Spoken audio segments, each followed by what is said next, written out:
So we're diving straight into the match here, and it looks like it's going to be an aggro shaman versus... Hold on, let's just boot up the cards here.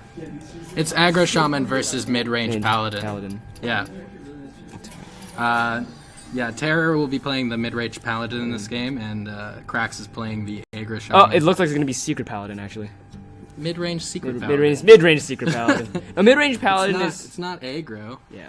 He crushed me with it every time we played. Yeah. It's just like typically mid-range and secret paladin like their own distinct archetypes, because mid-range paladin just runs like they try to outvalue them with Jessica Truider. Fell a lot of favor in when TGD came out and Mysterious Challenger got released. It's just mid-range paladin. I feel like it's just like a weaker version of secret paladin. Yeah. What would you do turn 2 with locked mana crystal? Yeah. So this is actually kind of awkward from Justin's side or Craximus's side. I really don't like the coin totem, because when you're on the coin as the aggro shaman, you typically want to save the coin on turn 4 to coin out the Doomhammer, especially since he has it in his hand. Coining the totem here is not really going to be relevant. It's just going to die to the hero power and the Light's Justice, and the rest of his hand is just as awkward as before. Setting himself up for a lightning storm, but he doesn't draw it. That's a really good top deck, though. The Flame Juggler will most likely kill one of the recruits here. And it does, and he's going to play a Tempo Abusive Sergeant. Sorry about the technical difficulties, guys. We're just setting up the hand from the other side. So, yeah, well, I play a lot of Secret Paladin, or at least I did on the ladder, and the reason why I would call it like mid-range Secret Paladin is because there is an aggro variant of Secret Paladin that's popular on the ladder that doesn't typically run anything past the 6 mana slot. So I'd actually say that Secret Paladin, that mid-range Secret Paladin, just call it Secret Paladin. We use the mid-range arc. Wow, so that's a quick concede from Justin. Yeah. Didn't expect that. Wow.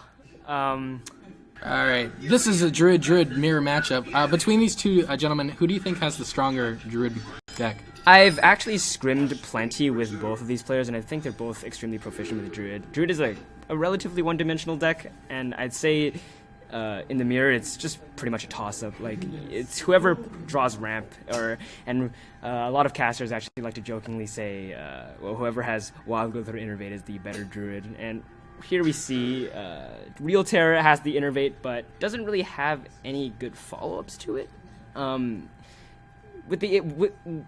Typically with the Innervate, you want to Innervate something out like a Shredder. A Keeper of the Grove is not too useful in the mirror. It's only useful, you don't want to play it proactively, and it doesn't look like either of these players has a proactive play, but the Wild Growth draw from Real Terror looks extremely promising. Yeah, we can get the ramp game starting pretty quickly here, which can escalate situations pretty badly for Krax.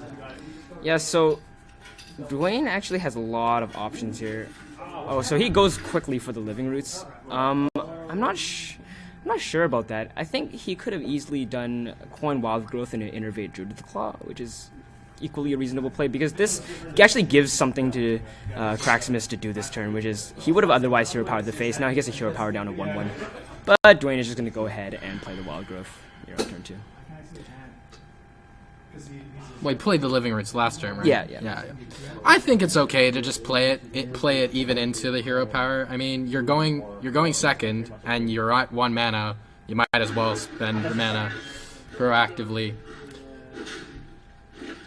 Yeah, the thing with it is, I guess his curve is still pretty smooth. Okay, with a second 5-drop draw, it's actually pretty nice. He gets to coin a 5-drop into a 5-drop, which is exactly what he does. Yep, as expected. Yeah, so what do you think about the changes to Standard and how that will affect the Druid matchup as it is right now? They've openly stated that they're intending to nerf Druid, and I expect them to do it in the form of a Savage Roar or Force of Nature nerf. Well, Real Terror has a perfect curve with the Living Roots on turn 1, Wild Growth on turn 2, into a coin 5-drop and another 5-drop, and probably just swipe it and then ride the tempo wave. But he's going to actually choose to do the Keeper instead off of curve. I actually sort of like this a little bit better, but yeah. It's kind of interesting because, like, that's just really the thing with Druid. It's the luck of the draw most of the time. Yeah, especially in the Druid mirror. It's really a toss-up. And it looks like Craximus is actually in a still in a really poor spot. He's just so behind on board. And if he chooses to play a minion here, Real Terror is just going to answer with removal and a spell power removal at that. And the spell power removal is just going to allow him to ride the tempo wave for another 8 damage to face. This swipe is going to be pretty brutal on this turn. Yeah, so he can actually fully... Oh, man, that's a second Azure Drake draw. He can do a 6 damage swipe, actually. If Justin has it, he'll be forced to use combo to completely clear the board. Okay, he's going to just do your proposed play of the swipe Innervate Keeper and clear the entire board. Yeah, both plays are equally valid. I'd say at this point, Real Terror has already won the game. Yeah, it's pretty much over, so at that point you just push the board as much as you can. Draw Innervate Deathwing. Yes. Yeah. Come on, Deathwing. Alright, so he's going to keep playing. He's going to use the lore to heal, and he's going to Wild Growth. I spurred him on with my I don't want him to have a habit of conceding quickly. Well, Real Terror is going to have lethal here. Yeah. Yeah. That's game. So that was a pretty one-sided game, and that was mostly just due to draws. Oh, this is 2 wins and 0 losses for Terror over Cracks right now, and yeah, there's only one more deck remaining of Terror to go, and I believe his warrior was banned out. Yeah.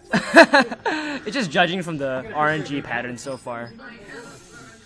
Alright, so we got another Secret Paladin up against Reno. Reno Lock, do you... So I'm actually surprised that Craximus chose to queue the Secret Paladin into an expected Reno Lock, unless he was expecting Zoo. Because the Druid matchup is typically a lot stronger, especially if you know that your opponent's going to be playing Reno Lock. I'd actually say it's a little bit favored, because if the Reno Lock ever draws into any AoE removal, it's really difficult for the Secret Paladin to get anything to stick to the board. Well, we'll have to see if it's the type of Secret Paladin that runs Tyrion. It probably is. Yeah, it's most likely that version. I mean, I wouldn't imagine a tournament deck running an aggro Secret Paladin. Running an aggro Secret Paladin. I almost did. But then again, I also got knocked out in the quarterfinals, so... I'd say if you're bringing in an aggro Paladin, you might as well just go full aggro and just the Secrets. The Secrets just make the deck a lot. Well, at that point, you might as well run aggro Shaman, which has been working for a lot of people at this tournament. Yeah. I lost to every aggro Shaman that I faced today. Oh, against an aggro Shaman that I faced today, I actually Dark Bomb my own face.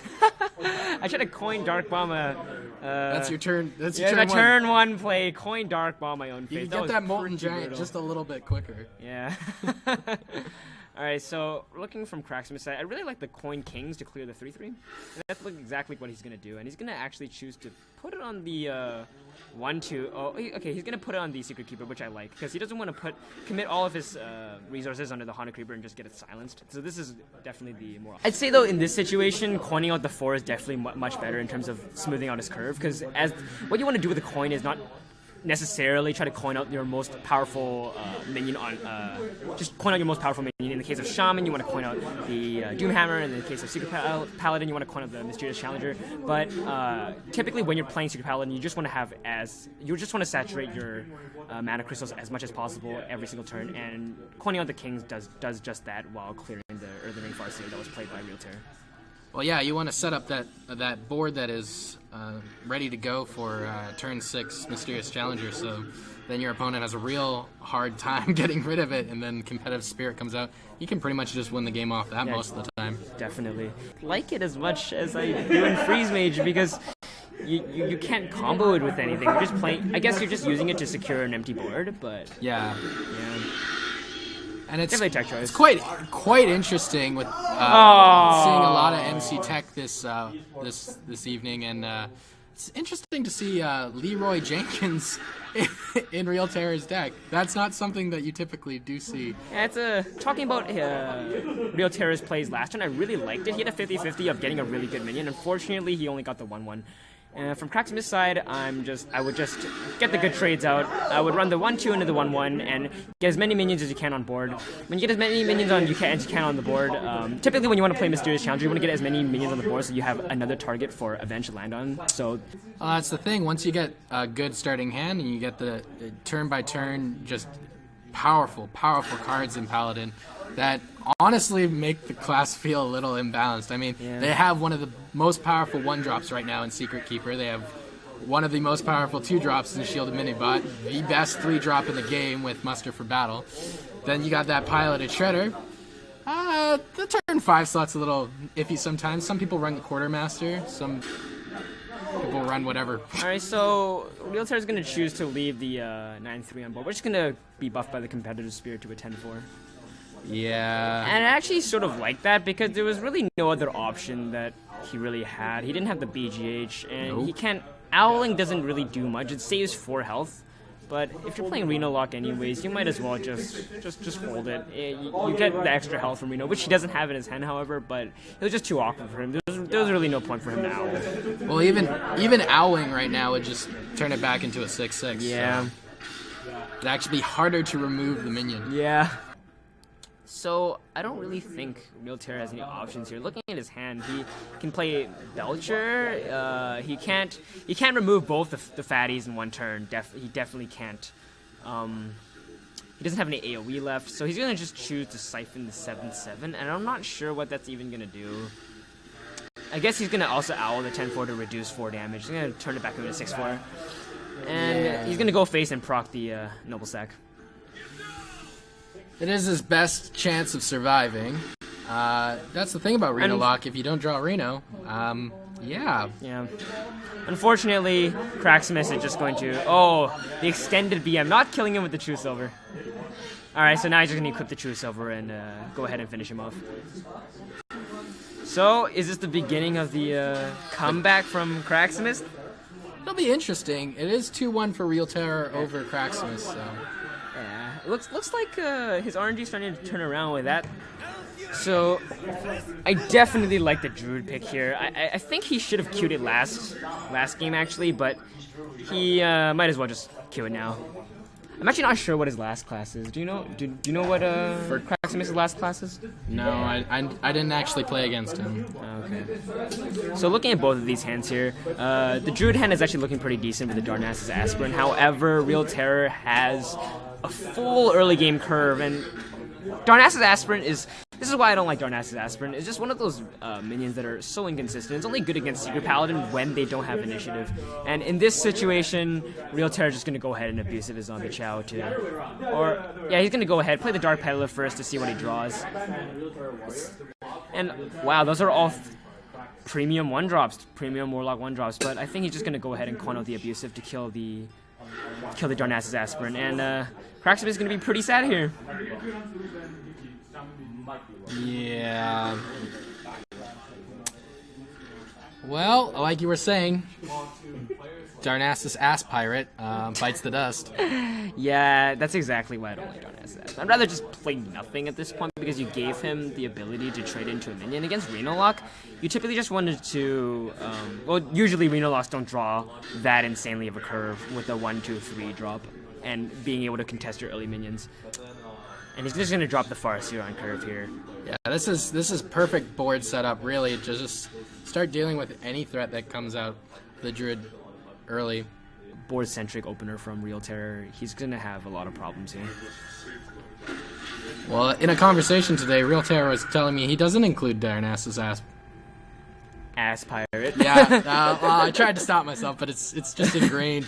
Anyways, but he doesn't include that card in his deck for that very reason. Oh man, that's a huge misplay. Putting his Shredder on the right instead of the middle line of play. Since he already has the Libra power overwhelming, he's going to try to reduce Craximus' health and try to burst him down as soon as possible. He's got to go for that win about as fast as possible. Hopefully before the Warlock can even draw Reno. Yeah. Want to just finish off the game as soon as possible. So he's gonna go ahead and use the Dart Bomb here. I like it. Since he has a lot of reactive cards or combo pieces in his hand. He wants to preserve as much of the board as possible. And trading away the Shredder would leave him with a much weaker board. So I like this play a lot more. And this is a pretty easy Shredder Hero Power play from Craximus' side. Followed him at turn 7, Dr. Boom. Yep, that Dr. Balance. And it looks like Real Terror's hand is starting to get a little bit awkward. He doesn't have really any proactive plays after playing the 1-2-3 on curve. So he's going to just go ahead and owl the Shredder, and in the fact that he can kill the owl for free with the Shredder. I actually don't really like this play coming from Real Terror's side. I guess he's a little bit paranoid of combo, which is understandable. Yeah, one way to beat Druid is beat him before turn 9. So. Exactly. So it looks like they got pretty even 3-2 to play around mind control tech, and I guess you're playing around the combo in the process. I mean, Yeah. one thing you could do is heal, or you could force the nature and try to clear, but both those options aren't really good. I think Dr. Boom is really the only play. Yeah, not much analysis here. That is really disgusting. That's kind of just the way the game works, though. You play Wow. Dr. Boom turn 7 in the Warlock top decks Big Game Hunter, right? I wonder if Justin, judging from his facial expressions, it kind of looks like he noticed that it was off the top, which makes it hurt just a little bit more. No, he's excited. He's just really happy to be in the semifinals right now. So he's gonna need his boom boss to do a lot of work here. He's just gonna go ahead and die next turn. So wow, the top deck Innervate might. Oh, he has so little faith in Craximus here. I believe in the comebacks. You know, here's the thing, though. There's his. Here's the thing. Real Terror brought his own computer to this event, and I don't mean his laptop. I don't mean his tablet. He brought his desktop computer. So it actually looks like Craximus is going to hold on for another turn, because Real Terror does not have lethal, and he won't be able to top deck Abusive to finish him off. Demon Wrath into the Belcher, that just is the most safe play, and it sets up for a Reno in the following turns. And it completely blocks Force of Nature Savageur, which is perfect. Well, I wouldn't imagine that Krax would think it's any less than some form of the combo Yeah, Reno so lock. let's see if he chooses to draw cards. Okay, so he chooses to heal, so that's a really heads-up play right there. Just completely plays around the combo, so I think the only out that he has, that Real Terror has, is the Dark Bomb, and he doesn't draw it. It functions similar to Reno, and he doesn't actually even need to use the Reno. It's really strong. Yeah. It's a little bit more mana, though. Yeah. But what else are you going to play? So for my position, I actually like the hitting face option of from Real Terror side, and he just goes ahead and does that. So really the only thing he should be scared of at this, Ancient of War will just completely put a dent, so it doesn't look like he's going to choose to do the Savageur play. He's just going to go ahead and play the, I believe he's going to play the Ancient of War for a heal. I actually don't really like this, since it just really delays the game for like just another turn, and he's going to find himself in the exact same position as he did last game. Yeah, I mean, Craximus is in a tough spot because he's going to need to somehow play Emperor to discount the double Savage Roar, and he has to draw the other Savage Roar. I would be surprised if he just goes with another line of play. He chooses to tap, maybe he'll attack and... This is my favorite map, by the way. There's the laser that shoots the rocket ship. The GVG map. You can play with the... You think it's standard that they're going to nerf this map and just take away some of the clickable areas? Hopefully not. So yeah, he's going to go with the twisting. But I'd say if he was going to go with that line of play, developing the Ooze was a lot stronger than the life tap. Well, that's actually a pretty decent draw off the top. Well, yes, he did have the option of nethering, then playing Ooze, but I mean, there's not really any weapons that are coming out of Druid. Unless we know Blingtron in this deck. Yeah, which is why we do want to see the Ooze develop just as a body to help contest this Ember that was just played by Craximus. And every single turn, it looks like Real Terror and his lethal ambitions are slowly getting out of range. Yeah, it's really interesting. Like, you were knocking the healing every turn, but it's keeping him alive. But I still think it's just a Band-Aid. Yeah. He can silence Emperor here with Owl. He can play his own Emperor and Owl. That's also really strong. Not really, though, because then he would just lose his Emperor. Yeah. The thing with this situation is, if at any point Craximus draws the Savage Roar off the top, he'll be able to play Force of Nature Savage Roar without the Innervate. And that's actually really, really strong. Since he just dropping the Shade off the back of that, we'll be able to kill Real Terror from pretty much any life total. Yeah, I mean, pretty much all of his removal is gone except for Hellfire and Shadow Flame. So Yeah, and getting rid of a Stealth Shade is going to be difficult. He doesn't actually have any of those in his hand right now, so yeah, the Stealth Shade is going to prove to be a huge nuisance if he does end up top decking the Savage Roar. So what do you like in terms of Real Terror's options as the rope starts coming down? Reno Jackson. He's not going to play it, but Everything's extremely awkward. I always love Reno Jackson. It's the wrong play, but Reno Jackson. I really don't agree with the tap here. I like playing I like developing as many minions as possible. He does get in the tap, I guess. It's a little bit greedy, but what can you do, right?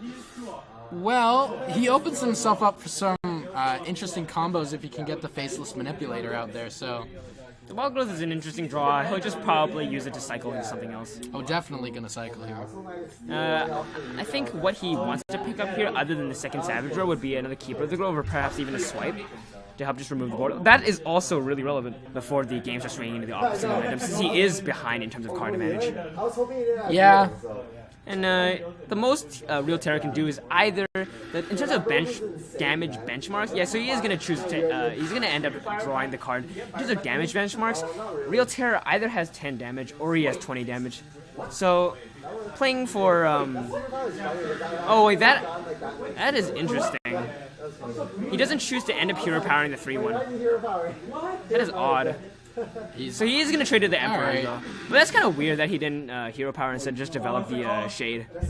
Just straight up Dino. He's actually going to tap off into the top, range. right? Jiraxis comes out. I actually don't like that, unless he chooses to...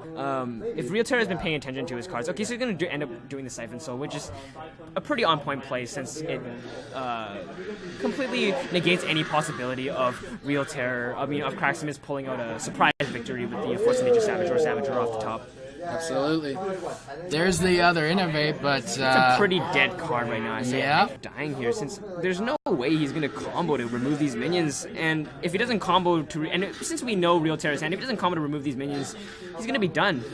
Well, Craximus doesn't know his hand, so... Yep. It really is the only play that... Yeah. It's the only play that I would see. It's the correct play, even though it's the one that's going to end up resulting him in dying. And here we're going to see the Leroy and PO to finish up. All right, let's do this. So this is that was a pretty weird series, I'd say, where Reno Lock was able to steal a lot of, just do really well against Craximus' lineup despite the expected matchup.